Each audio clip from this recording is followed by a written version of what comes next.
I didn't remember. You and Mary Catherine will have to run around together so you can go all at one time. Well, I think Mama is going to enjoy this. Sure. I'm not woman. She's been every place. I don't think we'll be in any hurry to move on. Because just think, there's 619 inhabited worlds in Satania. And frankly, I would like to see every one of them. I really would. Come twice. Yeah. I have the least desire to hurry. Bill, does it say on the first mansion world that we have to raise 3 children, or is it before we leave the mansion world we have to serve in the nursery? I guess I could look it up. When you're, you to answer that. When you survive,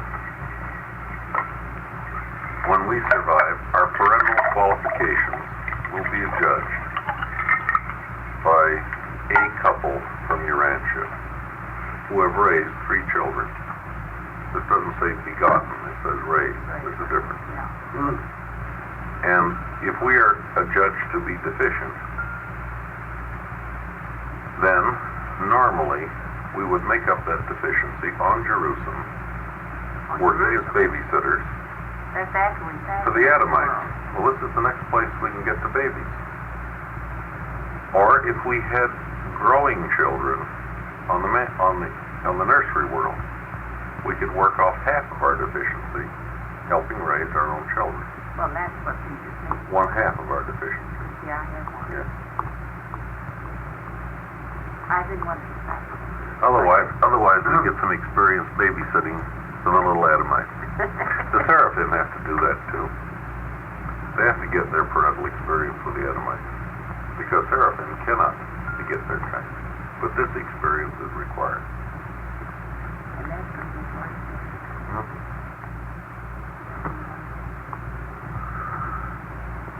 I have a feeling that they must work it with a system that is the equivalent of money. At least a system of rewards and punishment. At least until we develop natural enthusiasm for the paradise of Santa. And I think that isn't until we about get to the 5th mansion world. Or we get really enthusiastic. Sure. And prior to that time, I'm sure they must keep count on it. So that if we goof off, we pay for it. And if we excel, They set us in the we corner, in benefit. other words. Yeah. That's We'll right. lock us up in the closet or something. That's right. I'm sure that we require a sub-spiritual stimulus on the early mansion world, because Lord knows we sure need it down here. I would hate to see what any of us would look like if all pressures were removed except the hunger for truth. You know. And yes, we're building. This world is building up to where I feel that there's too much pressure. Oh yes, I agree. I recommend to you very highly the last week's issue of Time magazine and the cover article on anxiety. Yes. And when you read that article, pause to consider the function of the Blue Book in relation to what they're talking about. This is an unusually well-written job, even for Time. That's just out. You know, it was out last Tuesday. The one with that creature on the front. Yeah. What is the name of it? It's last week's issue of Time. It has a impressionistic painting designed to depict anxiety.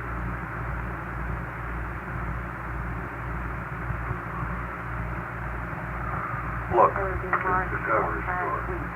yeah. When civilization is primitive, it's simple.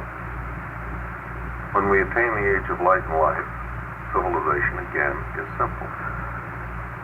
But the simplicity of light and life is the simplicity of exquisite sophistication.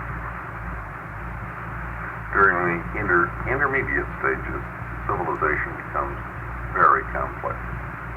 And we're on the upgrade towards greater complexity. More and more laws, more rules, more regulations. More this, more that. Greater and greater difficulty in communication. We live in a Tower of Babel today, Example. Consider the problem of white sand. You have chemists that understand exactly what should go on in solid fuel in a missile. But these chemists have absolutely no conception of material handling and how to set up a continuous process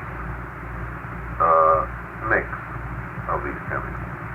The material handler has no knowledge of chemistry, and our schools train no one who can communicate with both. Science today is generating a 20th century Tower of Babel. Men who know their specialties but cannot speak to each other. We have no generalists in industry, only specialists. Well, the doctor's world is becoming. Yeah. There's a gal friend of mine in New York, a gal in retail merchandising that was worried about cancer some years back. She lost a lot of weight, and I said, Dorothy, one day, I said, how's it going? Well, she grinned, she says, Bill, one specialist can tell me everything from above my navel, and the other one everything below my navel, but he can't find out about my navel. That's right. Yeah. So much for your ranch. I like it here. Yeah. Well, I don't know any better. No, I'd be lost on absolutely lost on the world. There was even approaching my line, the right line. I always know what to do with yourself. God save. I think from the standpoint of the Supreme Being, this is a very desirable world to grow up in because it's tougher. I think God loves us too much to make it this tough.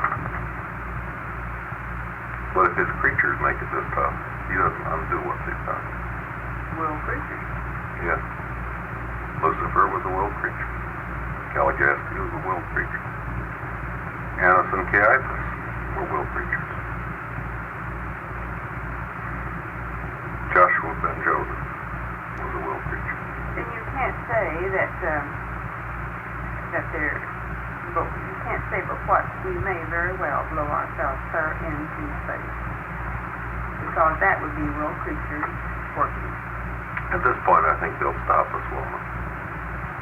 I don't think they'll protect the United States of America or any nation, but they'll protect the human The race. world as a whole. Yes. They'll protect human germ Well, plasm. Bill, after looking at a TV program the other night, depicting the trouble out of San Francisco last time of the riots,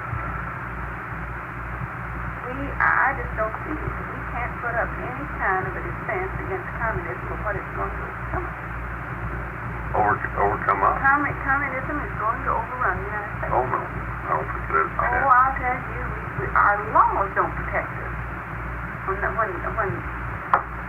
people can get by with what they did out there because of our laws, you don't think that they're infiltrating us? Well, the United States? No. Not except by force. I think they're What you were discussing, though, just a moment ago, was what I had referenced to a while ago. I don't think that part will be destroyed. It could visit it could visit the world. I can see a world in which the sole survivors are the Eskimos and the Patagonians. And they'll multiply and replenish the earth. I wish you'd elaborate on their not taking us except by force. You don't think they are infiltrating the United States? You don't think I think they're ever they're trying to. I think you think they're doing it. Don't you think they're doing it? Not successfully. Oh, I do. Well, this is a matter of opinion. Listen, I've made a study. You've been working like hell for the boss, Bill. Have you read anything just kind of down last 12 years? I don't think the communists are any more apt to take us than the fascists were.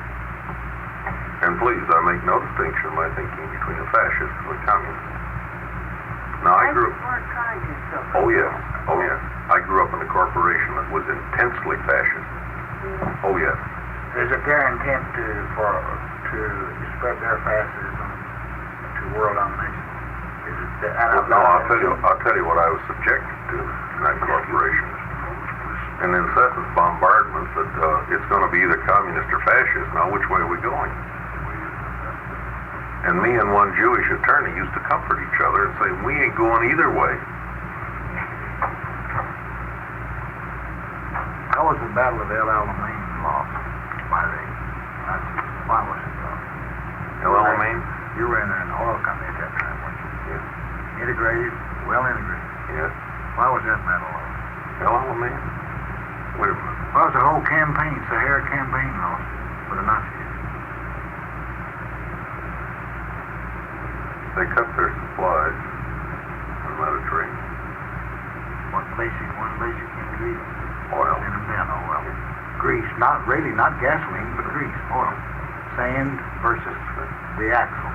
No, I grew up, my corporate environment was during the Spanish Civil War. You're not that old. Sir?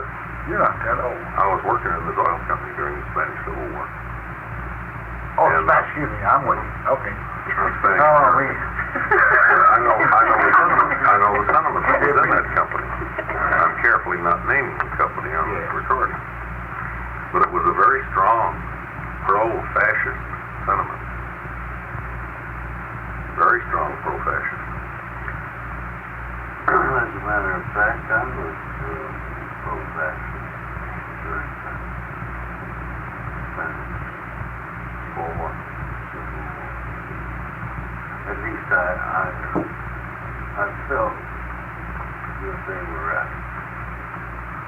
I've talked to employees who were marching with the vote rallies. Nice red face. Guys with the name of Schultz, Adolf Strudel, and I bowled one kid out. You what? I bowled one kid out. I raced out with him for getting taken in by the moth-eaten imperialism of a 2x4 outworn nationalism when he had citizenship in the country. But I think I used poetic expressions. The thunder of whose armies would shake the earth, and whose air fleets would darken the sun. Of course, we hadn't built them yet, but we did. You therefore think that we, as citizens of our America, United States, suffer dangers from fascism as communism? Oh yeah. Now fascism. Today. Oh yeah. Because the nature of the beast is there. Here. If you're a conservative and don't have God, you still worship. You're apt to wind up worshiping power, and you end up worshiping the state. You're fascist. If you're a liberal and don't have God, you still worship, and you end up worshiping the state, and you're a communist. Well, God bless your heart. And I make no distinction in my thinking between a fascist and a communist. I finally got on your trail. And as far as I'm concerned, in combat, I'd shoot one as quick as the other. The veil came back. To me, one fellow started right and the other fellow started left, and they've gone all the way around the circle till they're sitting on the opposite side of the table from where I'm sitting. And I would kill them because if they had a chance, they would kill me first. One as quick as the other. That's right. And I still believe it's proper to use force in self-defense. You think you write the book and penetrate that? It says that might does not make right, but might makes what has been and is. And I firmly believe that we will never have peace on earth until we are willing to fight for it at the drop of a hat. All the peace conferences and all the disarmament conferences so far have merely been preludes to new conflict. Yes. When we associate might with right, then we have the dawn of civilization. I believe in the disarmament of national forces anytime within 1,000 years after we have disbanded our internal police forces. When the police have withered away because there's no more crime, then I think we can pretty well consider doing away with the Army and the Navy, and the Marine Corps and the Air Force. But as long as we require police, armed police, to maintain internal order, how can we consistently try to live in a world where the unholy may lie in wait for the idealist? Jesus did not say that it was good and proper to use force for personal reasons, but he told a condemned man in the last hour, "You nor I may deny the right of society and the state to defend itself in the manner of its own choosing." Jesus recognized that the collective had powers which the individual should hardly exercise. As individuals, we were told to turn the other cheek. Yes, but Jesus also said, "Render unto Caesar the things which are Caesar." Well, of course, I don't think that would be considered in that category, or telling someone would be considered in that category. As a society, not as an individual. Are you talking about capital punishment? You're talking about shooting somebody. Let me give you a picture of Why self-defense? what I think is the evolution of civilization. We've passed some significant landmarks. If you go back into the American West, you start out with lawlessness, tooth and fang. Who can draw the fastest and shoot the quickest and straightest? That's all that determines anything. This goes on until pretty soon the lawless are interfering with business and prosperity. And then you have your first collective illegal action on the part of businessmen, peace-desiring citizens, who resort to violence as the prelude to peace. This is the action of a vigilantes committee. Now, the first vigilantes committee in modern times was the International Column that marched on Pekin to relieve the legations that were being besieged by the Chinese Boxers in 1895 or thereabouts. This was an international action, not the action of any one nation fighting China. This was collective Western civilization plus Japan saying, "Here, we got some rules and regulations. You don't besiege ambassadors." And they moved in collectively, the United States, England, France, Germany, Russia, Japan, so forth, Italy. That was the first vigilantes column. In the early 1930s, the Kellogg-Briand Pact was signed. And this is the first time in planetary history that the nations of this world have even said that war is bad. This is the first time they've even said it. I don't expect them to live up to it. But until this time, war was in good standing. Perfectly all right to have war. But now at least the nations of Earth once said, war is bad. We renounce it as a policy. The mere fact that we fought another war doesn't trouble me in the least. Well, first we have theoretical justice, and then we fight to get actual justice. The Korean War was the first legal war that was ever fought in the history of mankind. This was a legal war, fought by the collective action of the United Nations. This was the first legal war, a lawful war fought by the declaration of an international, legally constituted body who could act because the Russians happened to be boycotting the Security Council at the time. That's the first legal war. Now, this is progress. You liken the UN at that time to the vigilante committee. No, this is a lawful thing. This is the sheriff taking action. Now we got a sheriff in Korea.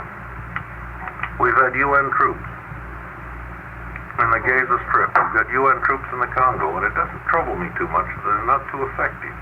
These are international police. We've never had international police before. We're making progress. The fact that they fail so many times dismaying to you. How many sheriffs got knocked off? But in the end, the sheriffs won, didn't they?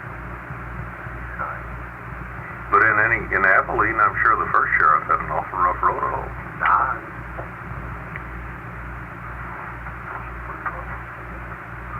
Now, for what it's worth, I see these to me are important milestones. A vigilante's action, the time of the Boxer Rebellion. Not one nation, but a collective action. Illegal, but collective. The subjugation of the Boxer Rebellion was illegal? There was no law. There's no law beyond the law of nations. At that time, now we have international law in the United Nations. But this was no one nation picking on China. This was the most civilized nations of Earth moving in collectively and saying, we'll relieve the legation. You don't do this to our diplomatic representatives. Roughly 30 years ago, we said war is bad. We said it. This is the beginning of a new idea. And ideas are potent.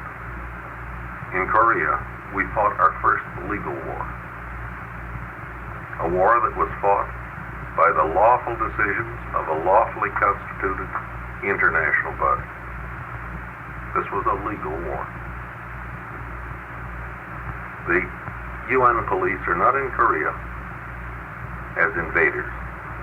This is an international police force, fumbling with its job. We go to war in Laos. That won't be. I don't know. This much progress, I take comfort in this. Well, I would think so, because this is getting back to the subject a while ago again. There's definitely a decision has been made. It has been made, and I think, I'm of the opinion myself, for what little it's worth, that the outlaws now respect that opinion, and they're very worried and very concerned about it.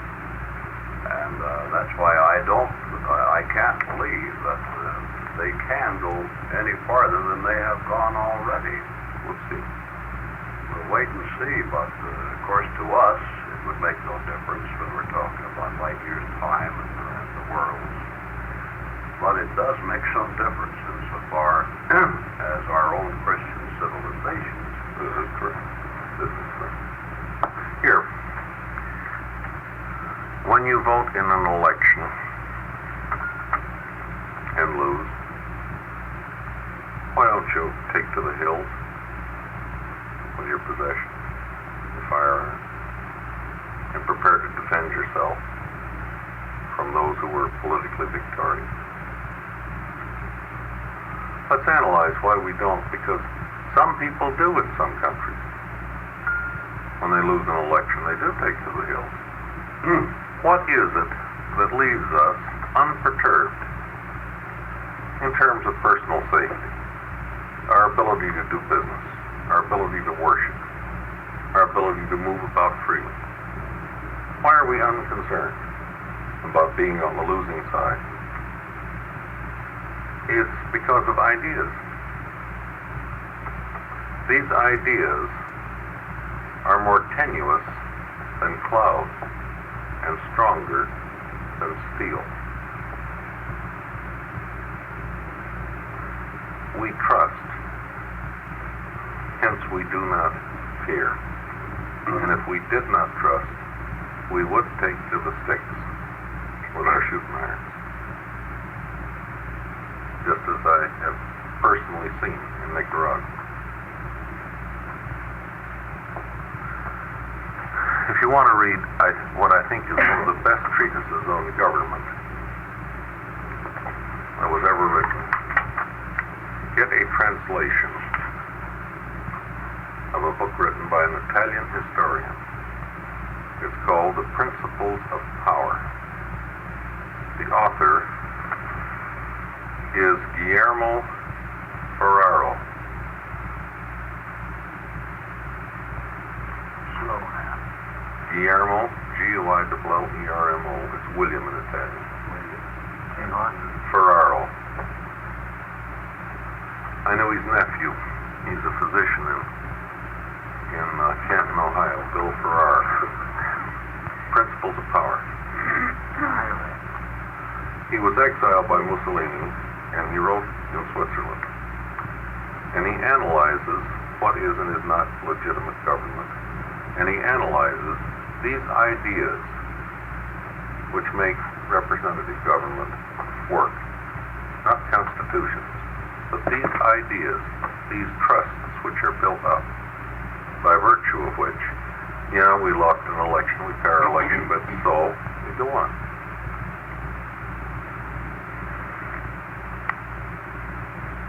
As I cabled my old man, my dad is a rock rib Republican. I'm the last living Whig. So I don't much care. Now that's on tape. I don't much care which party wins. Last living. And when Truman upset Dewey in 1948, my father almost died. I was in New York at the time, and I sent him a facetious telegram. I said, as a small comfort, I would quote Norman Thomas, subquote, regardless of who is elected, the Republic will endure. End all quotes. Well, Shoot, what did he do this last election, Bill? me on that. You see, she's been trying to convince me for years that will endure. I find being a Whig very comfortable because our party hasn't made a major political blunder in over 100 years. And that's more than the Republicans or Democrats. That's right. Did your dad take this last election pretty hard? That's an egoistic. Well, yeah, he was. Papa's a Civil War Republican. I mean, he takes a very broad view, as long as the Republicans win.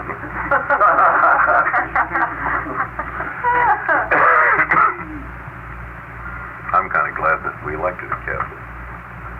Well, you have to take a pretty broad view when you live in a country where you have to be registered as a Democrat to vote for, cast your vote for a man in the primary.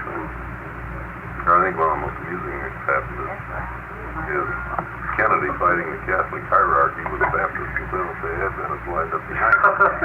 That's a That's good.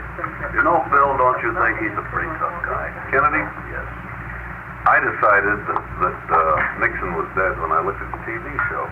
Kennedy's got a The much very higher... first time I saw him, I said he was. Kennedy's got a much higher IQ pretty than tough Nixon. myself. Well, he has a personality He's that fast on the uptake. Right. I think he needs a lot of counsel over Matt Well, if you've got any children that want to go east, don't send them to Harvard because the faculty's been stripped bare. I mean, try Yale or Princeton. They say the way to get to Washington is to go to Harvard and turn your right. That's a Well, good Tommy point. Woodrow should be in a pretty good position here, you see. He wanted to go to Washington, Harvard. No, when you come right down to it, I think the biggest thing that's going to be communism is this blue book. This blue book. got out far ahead. Well, the dictators always do get ahead, and the republics, the democracies always are slow because they're inefficient. Well, that's what makes them endure. And they're more Yeah, fussy. yeah. I've always contended that communism has built-in seed in its own structure. Mainly, its lack of Christianity. Not the Christianity promoted by the Catholics, that or anyone else, but Jesus. Bill, I think you're like the little boy that whistles when he goes to the neighbors after dark about a mile away. In the creek bottom, and the elms are so thick that you can't see the stars. Wasn't like it was raised down in my holler down there. Well, I hope you get to the next. Always is scared on the way. you folks, frankly, have gotten me into a field in which I'm not too even interested. We force you there at times for... I don't even try to keep too up to date in this field because, frankly, I do my job and work for the Blue Book, and I haven't got much time to be concerned about much else. Well, really, who could keep up to date on this thing? Not too much. You don't have... I just don't worry about this country politically or economically. I worry about the Blue Book. That's what's very Well, Bill, you are such an astute student of history, and I value your opinion. And I want to ask you one more question, and then I'll promise I'll talk. No.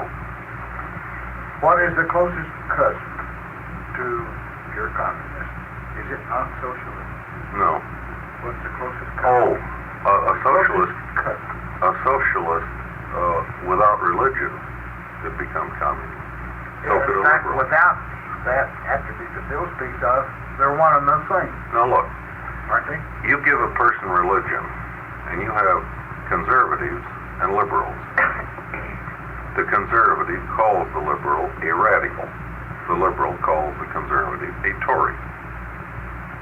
And this is an excellent contention between the conservative Epimethian and the liberal Promethean. And neither one should get on top for very long, because if the liberals get in the saddle, they're going to change things so fast we have chaos. And if the conservatives get in the saddle, they're going to stabilize things so completely that we'll have stagnation. And we don't want either chaos or stagnation. So a good liberal and a good conservative are the best things for progress. Because when you're going uphill, you want to accelerate. When you're going downhill, you want to use the brakes. The liberal is the accelerator, the conservative is the brake. And I'm not interested in any automobile that doesn't have both of them. Now, when you take religion away from the liberal and from the conservative, then you're apt to wind up with the communist or the fascist. And I don't want any part of either of them. I happen to be something of a liberal, but I have a great respect for a conservative. A great respect. What happens to the automobile? Because he's just as much of an idealist as I am. He has his ideals, I have my ideals. And neither one of us should win very long. It's not good for progress. I want to go too fast, and he wants to go too slow. And we should engage in a perpetual tug of war with breathing spells. Now we surge forward, then we need conservatives to consolidate the gains. The liberals aren't going to consolidate. They're going to try to gain some more. We need time to digest. In these papers, you find this attitude is portrayed in our planetary government by the angels of progress and by the religious guardians. The religious guardians are conservatives. The angels of progress are liberals. Not personally, but these high seraphim of paradise attainment have been commissioned officially to espouse these positions in the planetary government. This is their official attitude, and I'm sure they are excellent protagonists, not antagonists. I think they give each other a hard time now and then, including injunctions, suits, and whatnot. So would you think that this year falling over and see you was bad when you were elected? Catholic? Oh yes, I'm very glad we got. High time we got rid of that taboo. No, I say sure. High time we got rid of that taboo. I'd like to see us put in a couple of Protestants, then try a Jew. Then put in a couple more Protestants, and then let's elect a light-colored Negro. Now you've got the Jew coming in a little No, you got late. to get a woman in there first. You've got the Jew coming Now, in honey, a little there late. I'm prejudiced. Well, when do you think it's time on this mortal planet for a few breaks? I Not don't know. B-R-E-A-K-S. This The is other one. kind. This is one right here. There he is. I think the Blue Book is a big break. tremendous break. Bill, a while ago, you I didn't, no, not B-R-E-A-K. I'm talking about B-R-A-K-E. Oh, I think Eisenhower was a break. Not a bad one. Well, the bands wore out, Yeah. and we're slipping a little. And now we're in a brand new world. I mean, and hell is moving fast. So when is Barry going to come up with a break? Who? You're going to have to slip a Jew in there quicker than these two Protestants. Very cool work. I don't know. I don't know. I don't worry with those things. Bill, that I gathered a while ago, you feel that there's conservatives and liberals in the Guardian Angels, the Seraphim. Yes. They're officially conservative and officially liberal. Well, now, I don't know what their personal views are. that was the difference in holding up the portion of the book with the conservatives and that. Now, this is how legends get built up. We're on the air. You going to turn the Yeah, tape turn it off? Yeah, turn it off. You're going to turn the tape off now, Murph, I think. I speak only for myself. It's an odd thing to encounter something like this blue book fairly early in life.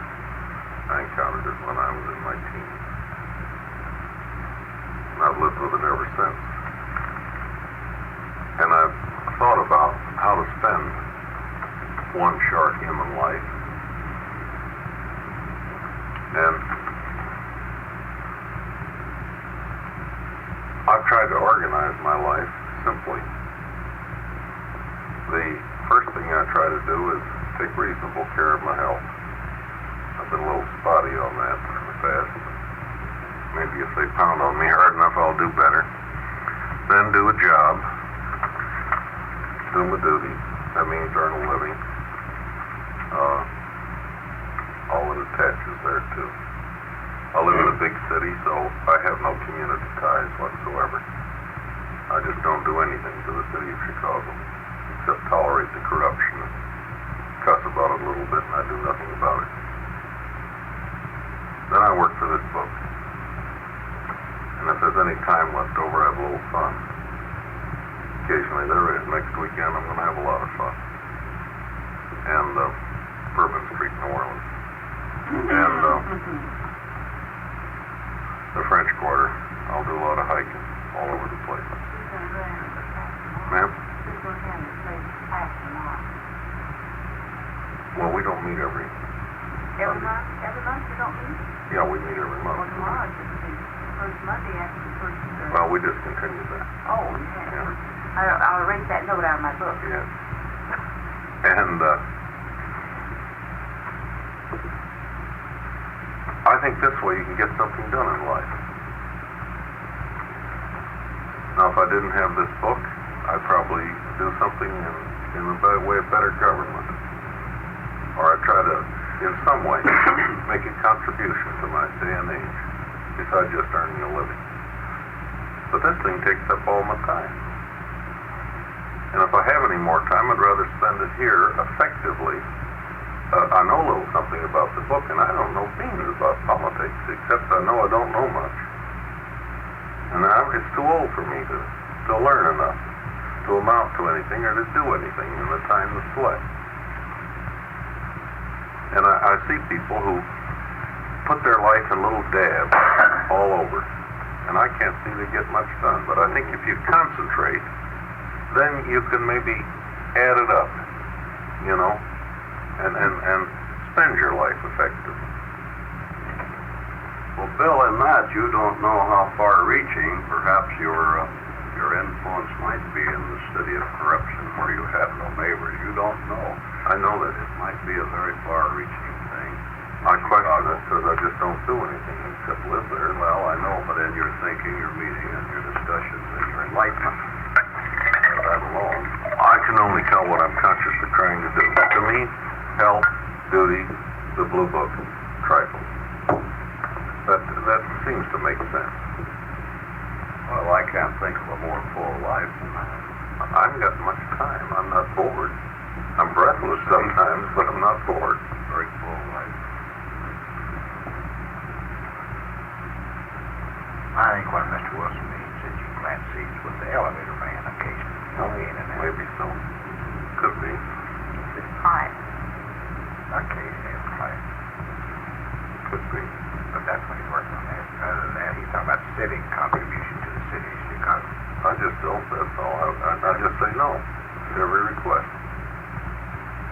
you do this, that, and the other thing? I just say, no, I haven't got time. I won't make any exceptions. Then I have time to do this and still do a job.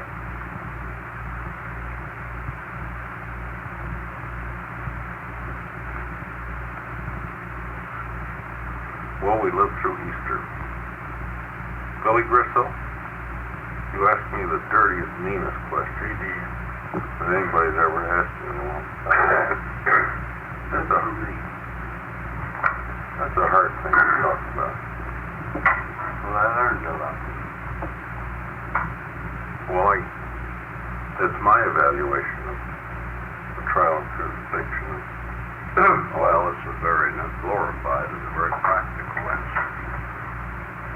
I find it hard to read because it's too painful. It was us folks that did this. I had never thought about it. We have to think that's today, but I see your point quite clearly. I mean, I feel those moments. But we're those howling mobs. Yeah, sure we are.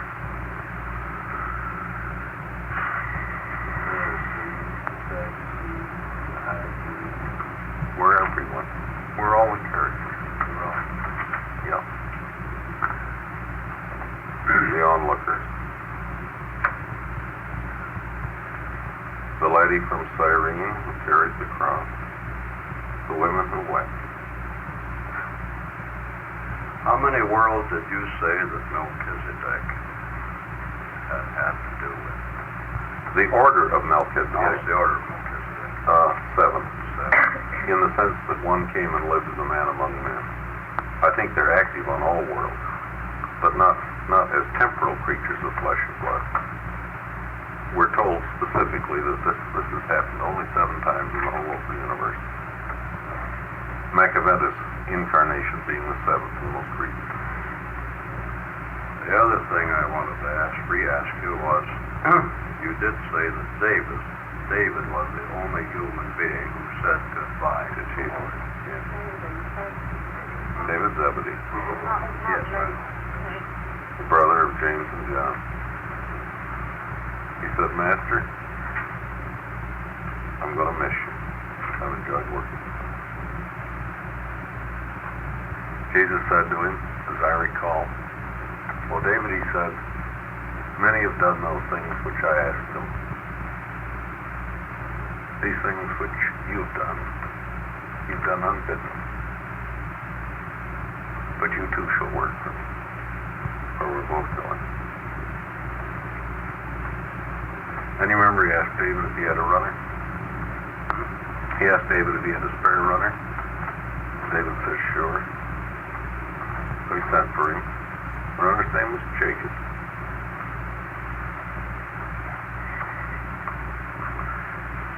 Jesus sent him to start the run to Philadelphia to tell Abner what was going to happen. To tell Abner what was going to happen.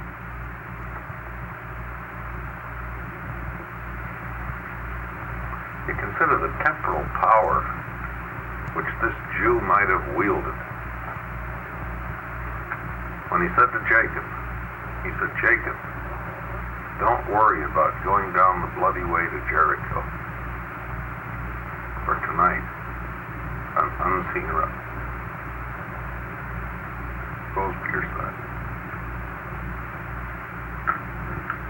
Old Jacob was invulnerable that particular evening. That message was going through. Nothing was going to stop it. When he said, even now I could ask my Father for 12 legions of angels, this was no idle trick.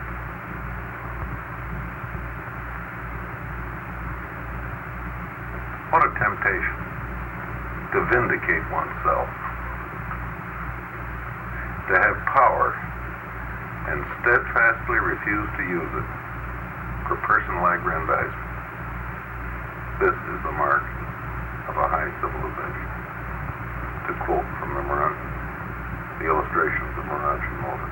Don't you expect that he sent a runner with lashes to? I don't know.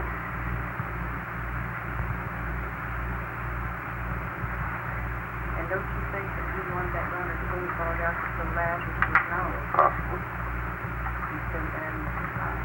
Mm-hmm. I thought how human it was, though, that he had him repeat the message. Mhm. Sure, kind of fine. You know, he knows our feelings. How kind he was to tell him, don't worry. You want to be sure he didn't step his toe fall down and forget what the message was. That's what happened to me as a little girl. Mama sent me over to bar something to one of the neighbors. They were quite a little walk. She told me, and I said, now don't you forget. And I was going along just repeating it. She don't spoil that. I fell down and got up. I said, this will I did when I went after it. I had to go back home and find out. Bill, out of the crucifixion came a very wonderful thought here. He says it makes it nearly impossible for a human being to complain about anything. That's right. I think that's a wonderful statement. That's right. I don't think we'll ever have tough duty after this life. I think this life is to the universe career as boot training is to service in the Marine Corps. When I left Parris Island, South Carolina, I've never found difficult duty since. Were you at Parris Island? Yes, ma'am. Did you ever have to be, were you ever gone out and walk at night? Train? No, but I'll tell you a funny story. We did a little boxing there. We didn't have any equipment, so we boxed barefoot. And as I later found out, years later, just for kicks, I had x-rayed a broken little toe. The next morning, it was pretty badly swollen, and I couldn't get my shoes on. Couldn't get that shoe on. So I reported to him, and my DI looked at me over and he says, well, kid, obviously you need bigger shoes. So he took me down and got me a bigger set of shoes, and I went right on through boot training. And you know, it didn't occur to either one of us that I was going to turn in sick. I mean, for a broken little toe, you don't you walk on that.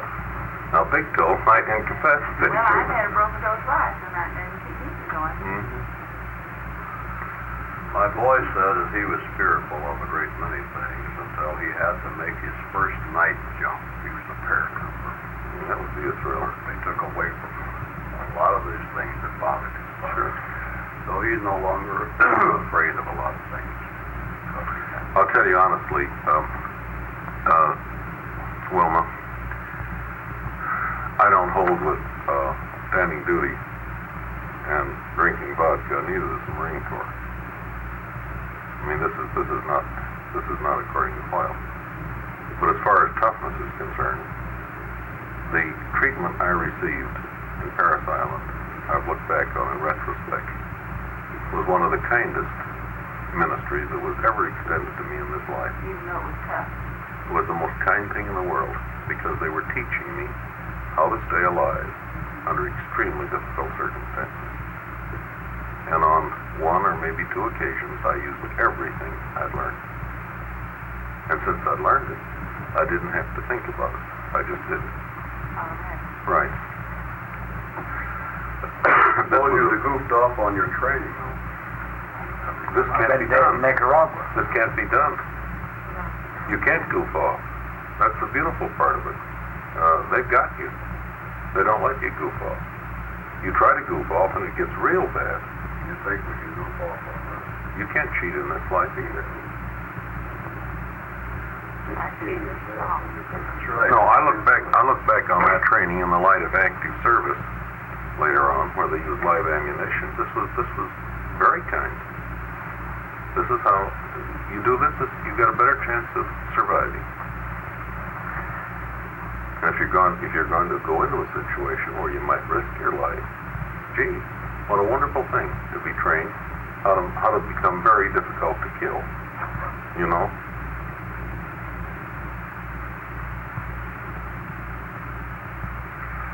Well, mostly you were trained in spirit too, as well as the other. This is true too. It was the original brainwashing. No, that's physically very tough. But in retrospect, I think extremely kind. Yes, Very I think kind. you have a good thought there. Very good. Very kind. Because it's real. It prepares you for what you're apt to go up against. And I think this life prepares us for just about any darn thing that can happen from here on out. At least, Is this where you came up with the thought, Bill, that there is a limit to physical pain, but in spiritual and intellectual, there's no limit? that's always been my belief. That's why I believe in prenatal care for fathers. You see, in labor, a woman will pass out if she hurts beyond a certain point. But there's no limit to the anguish a man can endure at that time. And the brutality of the medical profession and their callousness towards fathers is illustrated in St. Louis the other day when they lost a father. This man had gone through all this anguish. They came and told him he had twins. He died of a heart attack. Now, if he'd had proper prenatal care, he'd be alive today.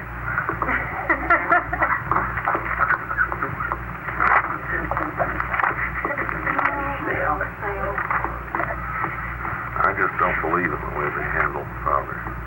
It's dangerous. We risk our lives in that. Where in the devil is the story about Agendauners? Well, it's the last paragraph on the midwares in paper.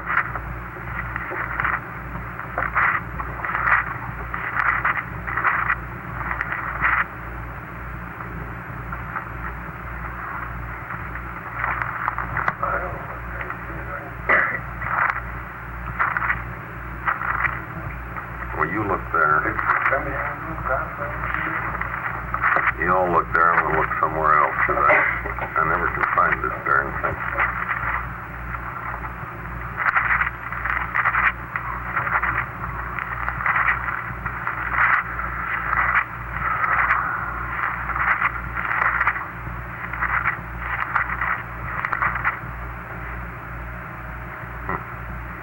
Where is the Agendauners?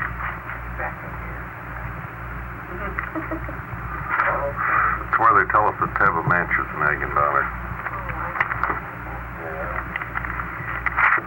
When did this paper on this was 77?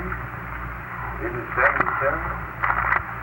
That's right after Adam and Eve. 578. Page 578.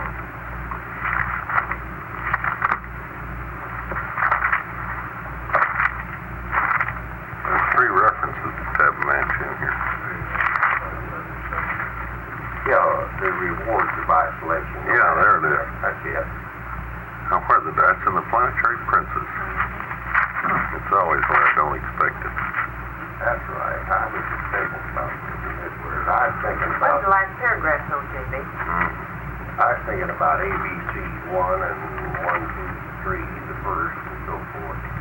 On first thought, it might appear that Urantia and its associated isolated worlds are most unfortunate in being deprived of the beneficent presence and influence of such superhuman personalities as a planetary prince and a material son and daughter. But isolation of these spheres affords their races a unique opportunity for the exercise of faith and for the development of a peculiar quality of confidence in cosmic reliability, which is not dependent on sight or any other material consideration. It may turn out eventually that mortal creatures hailing from the world's quarantine in consequence of rebellion are extremely fortunate. We have discovered that such ascenders are very early entrusted with numerous special assignments to cosmic undertakings, where unquestioned faith and sublime confidence are essential to achievement. On Jerusalem, the ascenders from these isolated worlds occupy a residential sector for themselves and are known as the Agendaunters, meaning evolutionary will creatures who can believe without seeing, persevere when isolated, and triumph over insuperable difficulties, even when alone. This functional grouping of the Agendauters persists throughout the ascension of the local universe and the traversal of the superuniverse. It disappears during the sojourn in Havona, but promptly reappears upon the attainment of paradise and definitely persists in the core of the mortal finality. Tepemantia is an Agendauter of finaliter status, having survived from one of the quarantine spheres involved in the first rebellion ever to take place in the universes of time and space. All through the paradise career, reward follows effort as the result of causes. Such rewards set off the individual from the average, provide a differential of creature experience, and contribute to the versatility of ultimate performances in the collective body of the finaliters.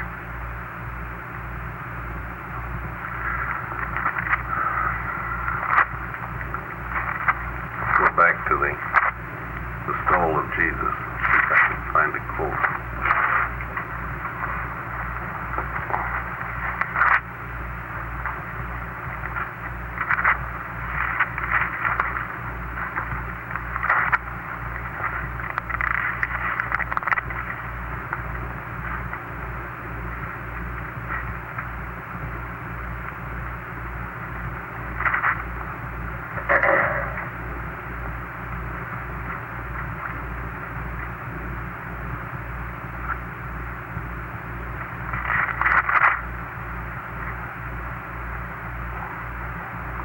Said Emmanuel to Michael, in entering upon the ranch of Estol, you have voluntarily divested yourself of all extraplanetary support and special assistance, such as might be rendered by any creature of your own creation. As your created sons of Nebadon are wholly dependent upon you for safe conduct throughout their universe careers, so now must you become wholly and unreservedly dependent upon your paradise Father for safe conduct throughout the unrevealed vicissitudes of your ensuing mortal career. And when you shall have finished this bestowal experience, you will know in very truth the full meaning and the rich significance of that faith trust which you so unvaryingly require all your creatures to master as a part of their intimate relationship with you as their local universe creator and Father. In other words, he asks nothing which he hasn't proved he can do.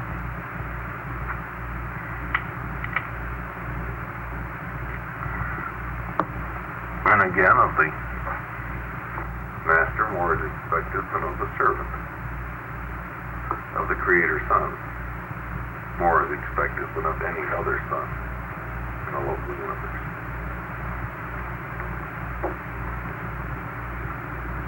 Any challenge? Counts as even greater things than that. Yeah. What's that on? That's in part of the Emmanuel's charge to Michael, the seventh bestowal commission. I'm not that way. Oh, Beg pardon, Mary Kay? I said, is that in the ranch for?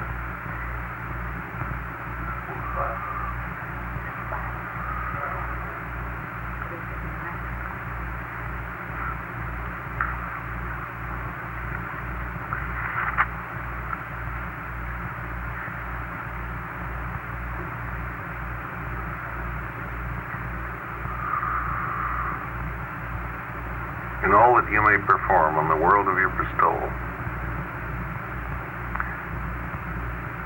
bear constantly in mind that you are living a life for the instruction and edification of all your universe. You are bestowing this life of mortal incarnation upon Urantia. But you are to live such a life for the spiritual inspiration of every human and superhuman intelligence that has lived, now exists, or may yet live on every inhabited world, which has formed, now forms, or may yet form, a part of the vast galaxy of your administrative domain. Your earth life in the likeness of mortal flesh shall not be so lived as to constitute an example for the mortals of Urantia in the days of your earthly sojourn, nor for any subsequent generation of human beings on Urantia or on any other world. Rather shall your life in the flesh on Urantia be the inspiration for all lives upon all Nebadon worlds throughout all generations in the ages to come. Your great mission to be realized and experienced in the mortal incarnation is embraced in your decision to live a life wholeheartedly motivated to do the will of your Paradise Father, thus to reveal God, your Father, in the flesh, and especially to the creatures of the flesh. At the same time, you will also interpret with new enhancement our Father to the supermortal beings of all Nebadon. Equally with this ministry of new revelation and augmented interpretation of the Paradise Father to the human and the superhuman type of mind, you will also so function as to make a new revelation of man to God.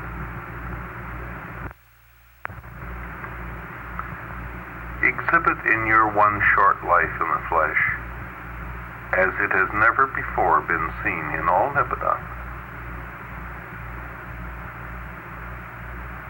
the transcendent possibilities attainable by a God-knowing human being during the short career of mortal existence, and make a new and illuminating interpretation of man and the vicissitudes of his planetary life to all the superhuman intelligences of all Nebadon and for all time. You are to go down to Urantia in the likeness of mortal flesh, and, living as a man in your day and generation, you will so function as to show your entire local universe the ideal of perfected technique in the supreme engagement of the affairs of your vast creation, the achievement of God, seeking man, and finding him, and the phenomenon of man seeking God and finding him, and doing all of this to mutual satisfaction, and doing it during one short lifetime in the flesh.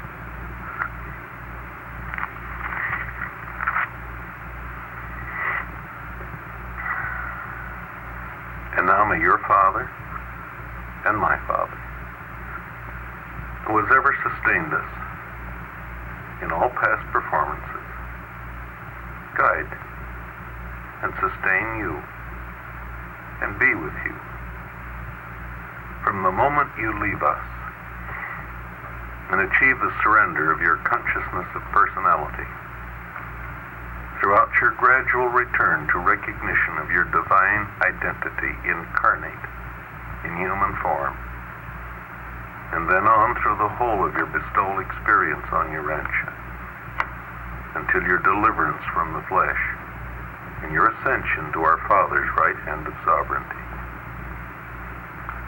when I next see you on Salvington, we shall welcome your return to us as the supreme and unconditioned sovereign of this universe of your own making, serving, and completed understanding. In your stead, I now reign. I assume jurisdiction of all Nebadon as acting sovereign during the interim of your seventh and mortal bestowal on your ranch.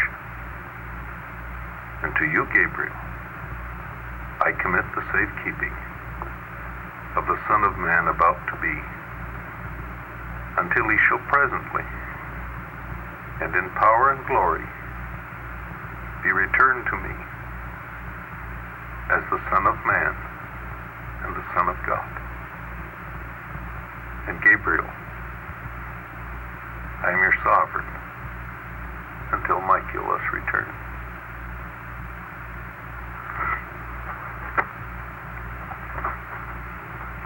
That to me is the essence of the whole bestowal.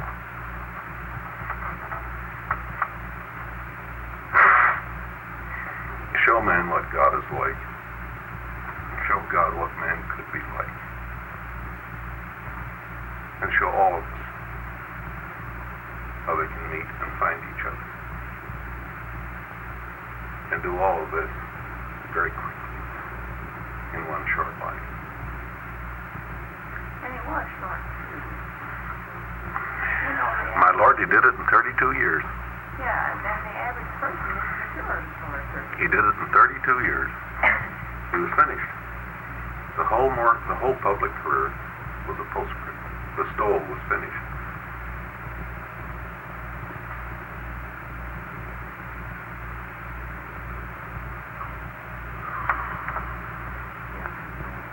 Let's quit. Thank you so much for coming here. It was an interesting day. I'll see you all tomorrow night, I hope. You know we're on paper 34. Well, I'm not going to get the paper 33 studied, I know, before I get. Well, that's the same one we had last week. We didn't have. What is it last week? Well, you said those we were on the third paper. Well, no, I got one studied. Oh, I did it. they were Not super. on the other one. The inside.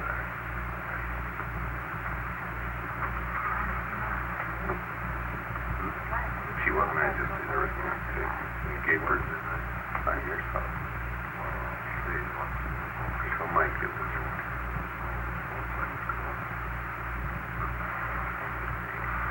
Oh, when we all get back from Arizona. That would be what we do. Well, we just finished up right in time. I just ran out of time. No, you did. You passed the head.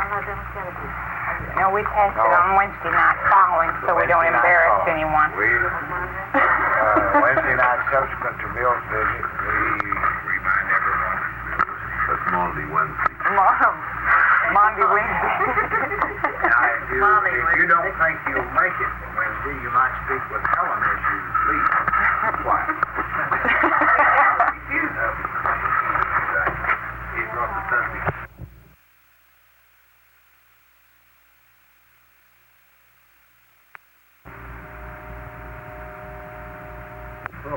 Because there's too many of these Democrats in office that the programs that I couldn't do that. I'm not the way for that.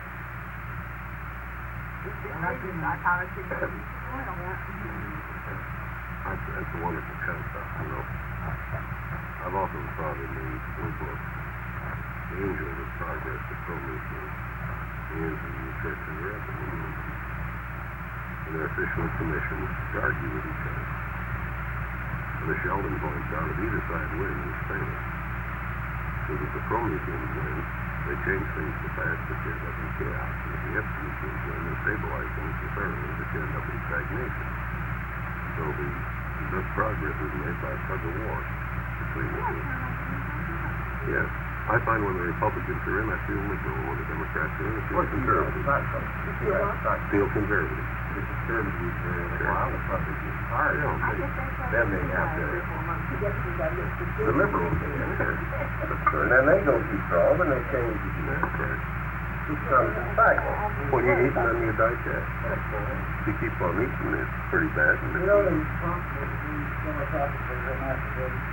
well, you want to join the Whig Party? As the last living Whig, so first joined up with me. Recruiting that party members. On the major party. That has never made a mistake. That's right. No other major party can make that claim. We stand foursquare on the principles of Clay and Webster.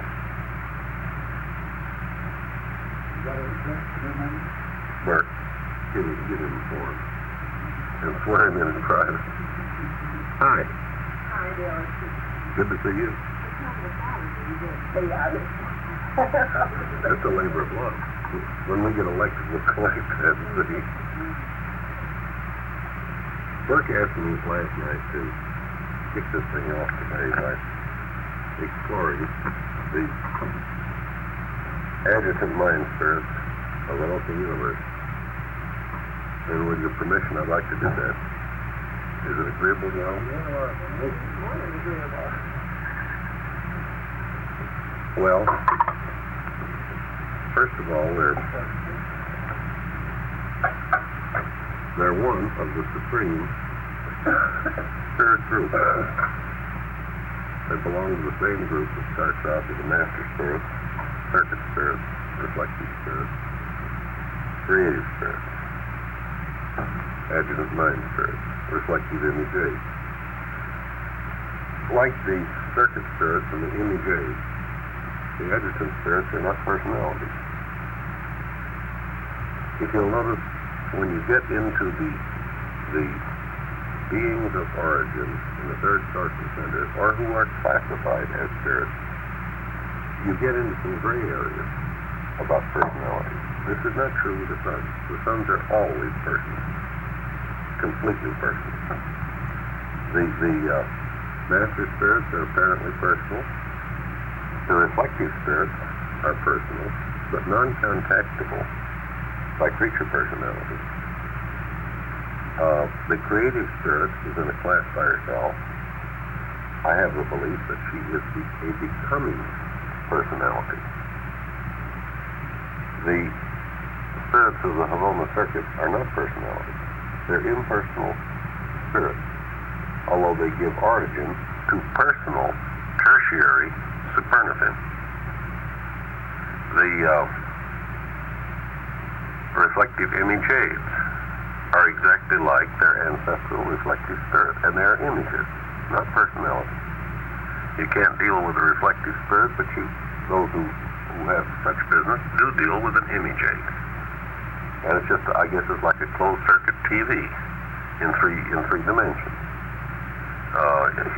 What you see here is what's happening simultaneously in the reflective spirit, only you're not dealing with the reflective spirit, you're looking at a TV screen. Now just take your TV out of 2 dimensions and put it in 3 dimensions and you've got a picture of an image aid. These adjutant mind spirits are circuits rather than entities. They are pretty well inserted in the local universe, but not so much so on the experimental planet. They have less to do with their functions elsewhere. They are described as levels of consciousness in the creative spirit of the local universe. Now, how can they be all over and be levels of the consciousness of the local universe mother spirit? Well, I think we should remember that the local universe mother spirit is also all over. There is no place in Nebadon where she is not. And when you come to the end of her presence, you have come to the outer border of the local universe of Nebadon. And when you leave her presence, you have left our local universe. So these adjutant mind spirits can be all over this local universe and still be within the local universe mother spirit. I think of these mind spirits as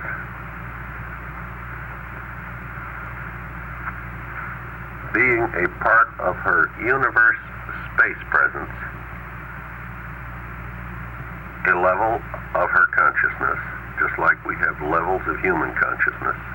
We have perhaps a subconscious, and we have perhaps a superconscious, part of our own minds. And that's not the soul. I think of them as being focused on the number one world of the life carriers in the near regions of Salvington. Just as much as you can have a focus in your nervous system below the level of your center of consciousness.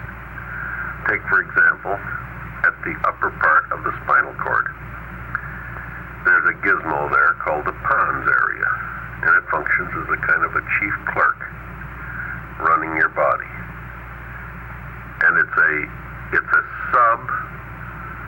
sub-cerebral focalization of a whole lot of nervous network that comes up through the spinal column.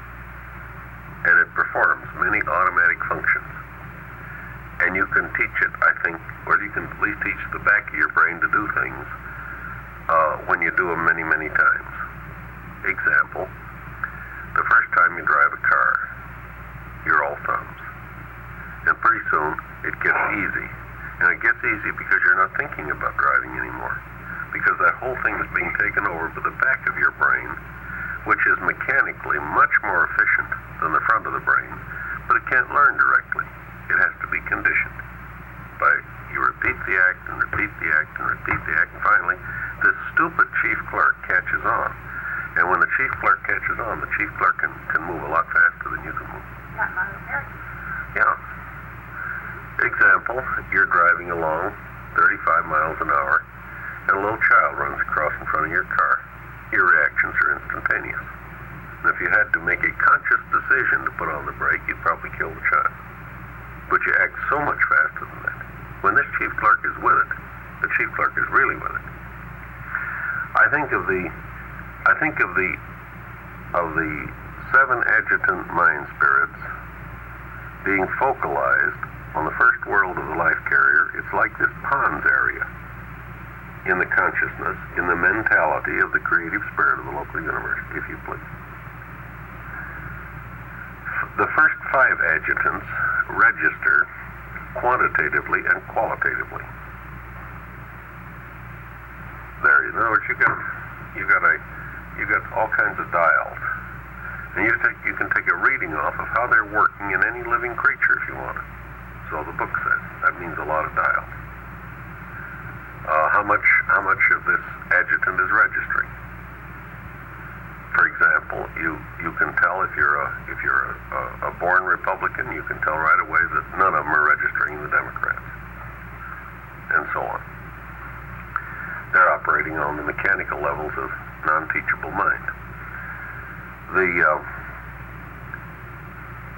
Y'all don't take that seriously.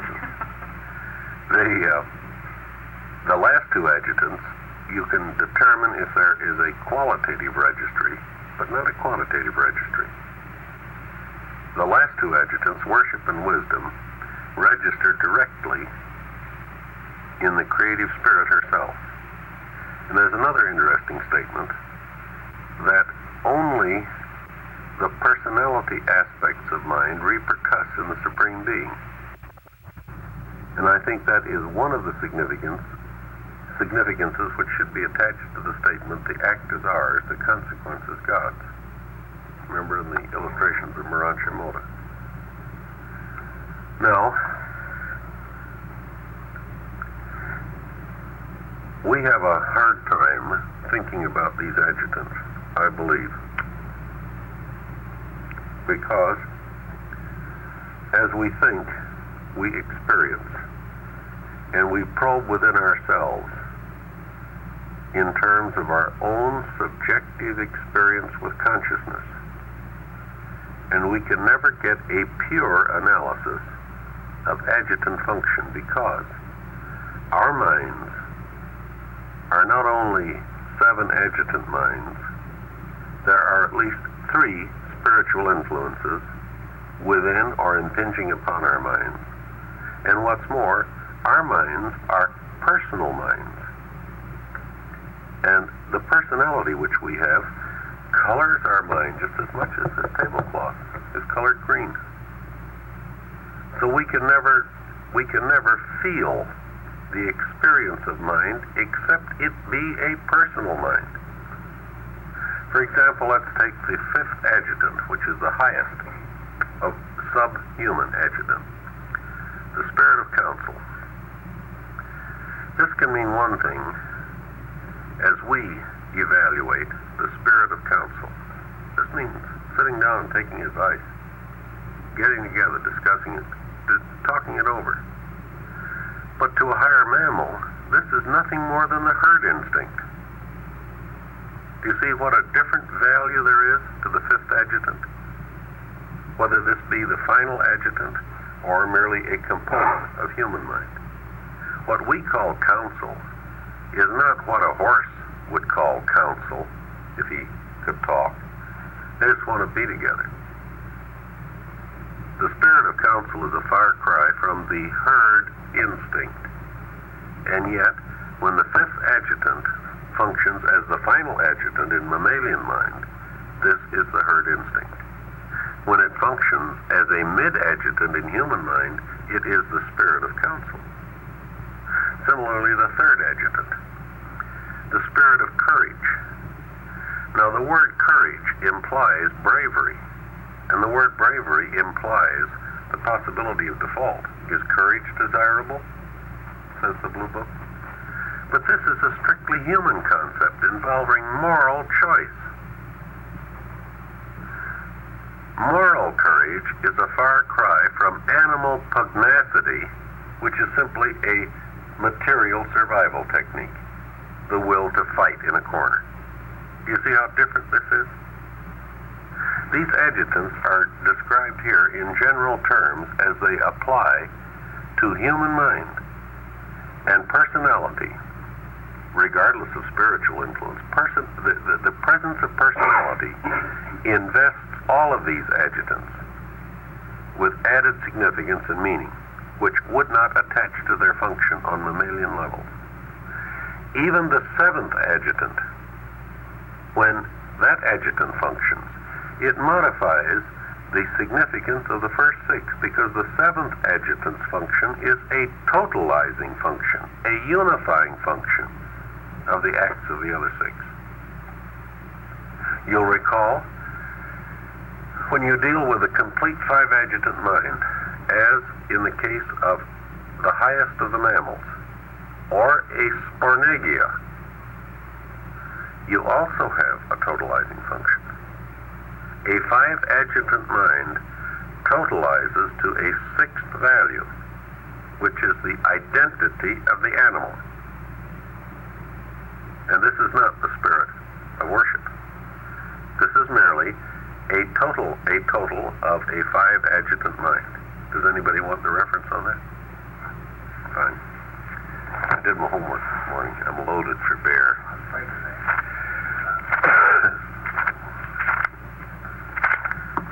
Bert threw a lot of questions at me yesterday, and I haven't read these papers in about 6 years, I guess. Here she be, page 528, paragraph 4.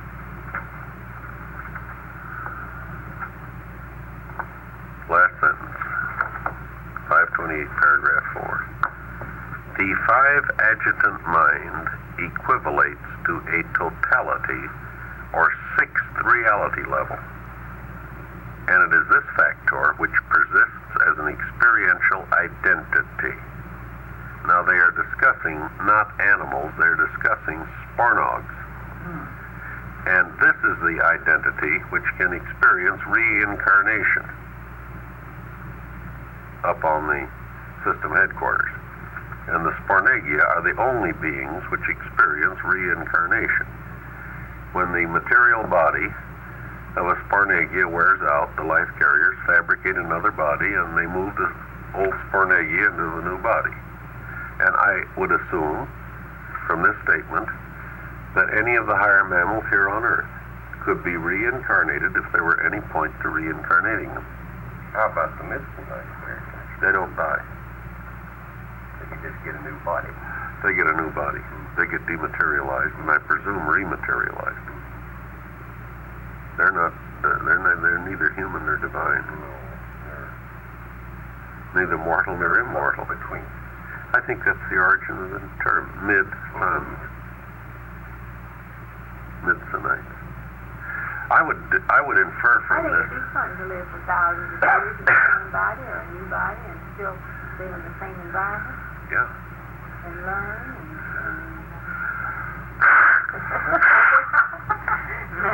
Well, you know, there's a theory yeah, I like to think expressed elsewhere in the papers that at the end of the present universe age,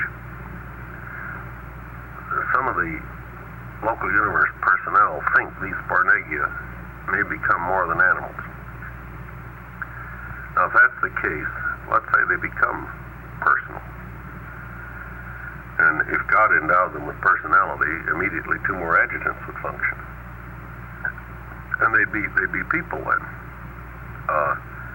Consider the unique nature of such a being who has a pre-personal or sub-personal memory going back for eons, and then experiences birth as a personality. This is a unique combination too. They may not have memory. I think this identity has something. I think the old Sparnog, when he moves into his new house, I think he knows all his old friends. I think he still wants to go to prayer meeting. The word experiential identity was kind of Experiential identity, yes. Yes. I would think so. I would infer that he would. You've got something there, and you've got the same mind circuits operating. Reality level, fixed reality level. Now you have on Urantia, we had on Urantia, we had 3 setups of the 7 adjutant mind spirits.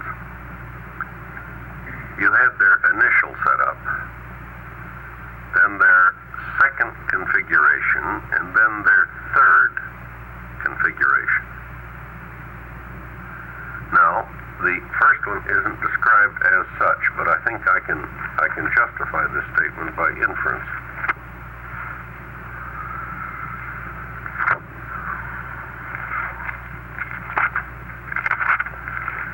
I believe that the first configuration of the 7 adjutant mind spirits was when